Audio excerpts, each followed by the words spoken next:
Okay, everybody, and welcome to today's CX Quick Tips from CX Global Media. And of course, what that means, it's Tuesday at 1:05 Eastern, so that you had the opportunity to end that meeting before and get onto this one for just a brief 10 minutes. And today we're talking with Roy Atkinson, one of my favorite contributors that we have at CX Global Media. And we're going to be talking about examples of great customer experience and to add heat. Roy, welcome. Always a good thing to be here with you, Jim. I tell you, the discussions that I have with you, I enjoy a ton because your wealth of knowledge and experience and wisdom and your perspectives that you've brought in from different genres has just a significant, meaning, impact, as well as grounding. Because I think sometimes things can get quite crazy, and your wisdom's just kind of like, yeah, you sure you really want to do that? And because think about all of these things, and so therefore I start thinking more analytically, and then therefore the stress goes away. So thank you for that. Well, thank you. Now, today we're going to talk about just adding heat to the customer experience. What do you mean by that? Well, it's the middle of winter, right? Let's just face it. It's pretty cold in most places. Even here in South Carolina, we had snow the other day. Not very much, but we had some snow, so it's chilly out there. So how can we bring a little heat into the conversation? Usually, when I talk about heat, I talk about friction and how friction generates heat. But uh, today, I'm going to shift that a little bit and say, bring some heat like a baseball, the fastball. Bring the heat. Make it fast. Make it accurate. Uh, Bring that heat to the customer experience. Make sure that you're throwing it down the middle and make sure the customer knows when you're hitting the catcher's glove the right way. And also, we can, as we say, talk about warmth here in the middle of winter, right? We can talk about both of those things. So the customer experience should always have a little warmth in there, don't you think? Most definitely, and for me, when you start talking about the opposite, of the heat and adding warmth, because we're talking about the emotion and the customer connection piece. You talk about also having a cold experience, and so when you start thinking about a cold experience, what does that look like? Well, Jim, it's like this. When we feel cold, we are not making a human connection. So I just did a little bit there for you, but when it feels rehearsed, it feels overly scripted, it feels mechanical, it doesn't feel authentic generally. And sometimes it's just like, well, I'd rather not talk to you today. It really is cold. And in some cases, when you try to deal with an organization, a brand, or whatever you want to call it, that really doesn't get customer experience and doesn't care. That's a tough one. But sometimes they can be, they can just be cold. Oh, you tried to call us and you waited on hold for an hour and a half. Well, I only have 10 seconds to talk to you. So bye. And that's really tough. But on the other hand, you will fairly often these days, thank goodness, at least for me, I've been connecting with organizations that get it and that really will let you know they're human. I have a mobile carrier which shall remain unnamed, but those folks are spectacular.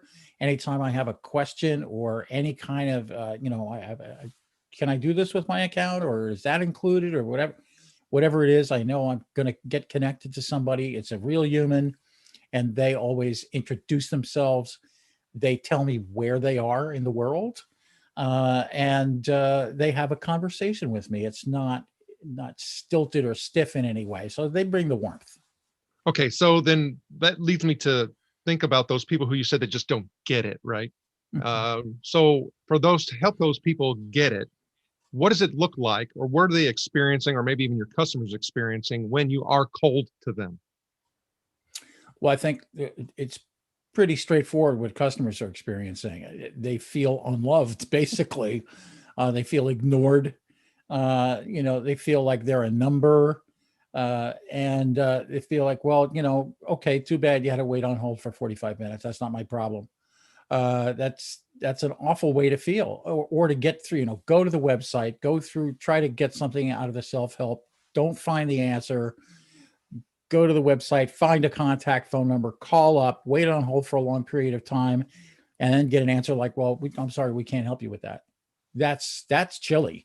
And all the time, of course, is the announcement that's going, we care about you, which is worse. That just rubs it in the wrong way, right? That tells me it's propaganda and you really don't get it.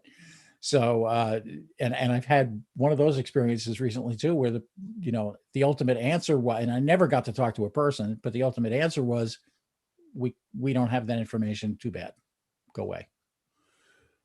As you're talking about that, I just had an experience this morning. Again, like you said, we're not going to name names. However, there was a situation where I needed something in order to be able to complete a transaction. And my wife, her office that she worked in, she's a tech CPA, and they essentially have locked the office down with all the COVID stuff. She hasn't been able to get into her office for months.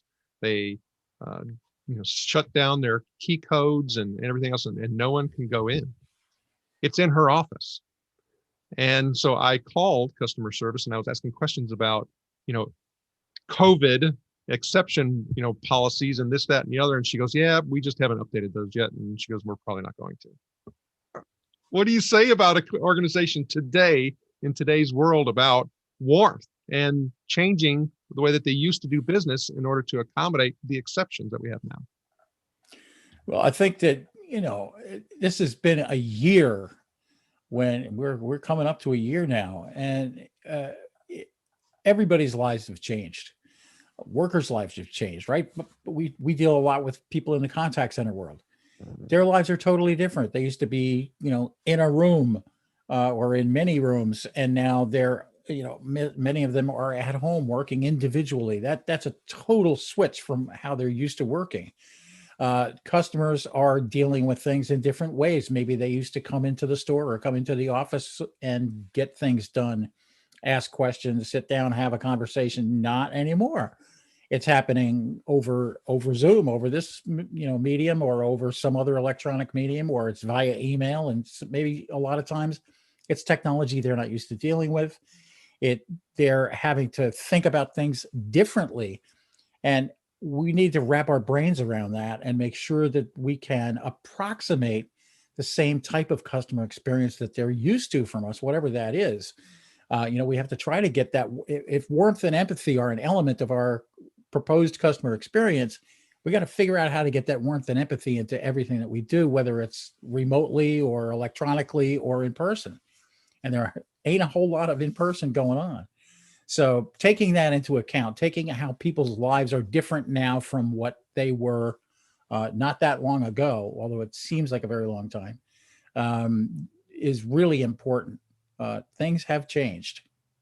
So talking about changing, I know you work with a lot of organizations in order to help them with their, experience and strategy and tactics, tools, solutions, all of that. What do you find that they are saying that they're in need of now, where you didn't necessarily hear that, say, 18 months ago? I think now organizations, to a large extent, have realized that they can change a lot faster than they thought they could.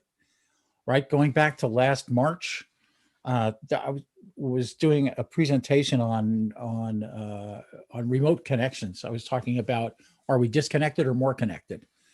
And I looked up some stats, and I looked at the fact that Microsoft Teams at the beginning of March, actually March 12th of last year, if I recall correctly, and March 31st, March 12th, they had 560 million meeting minutes on Microsoft Teams.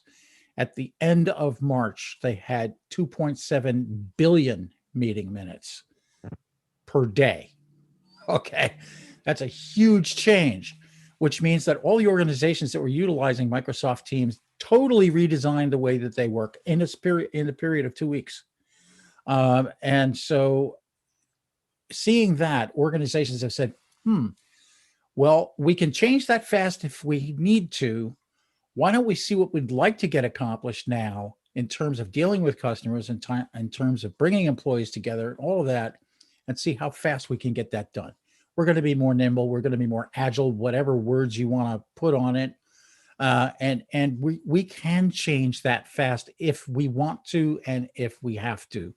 let's make some assessments at where we need to go and how fast we can get there. So that's a big difference from, let's start a project and we'll figure it out if we can fit it in next year.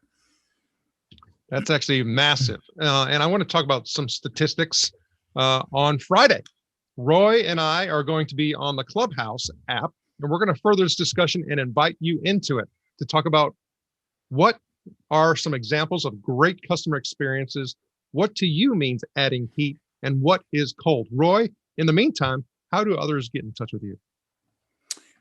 Easy to find me. I'm on LinkedIn, of course. It's LinkedIn, et cetera, Roy Atkinson, one word, ROYATKINSON. You can find me on Twitter at, amazingly enough, Roy Atkinson. And you can even email me. It's roy@cliftonbutterfield, one word, .com.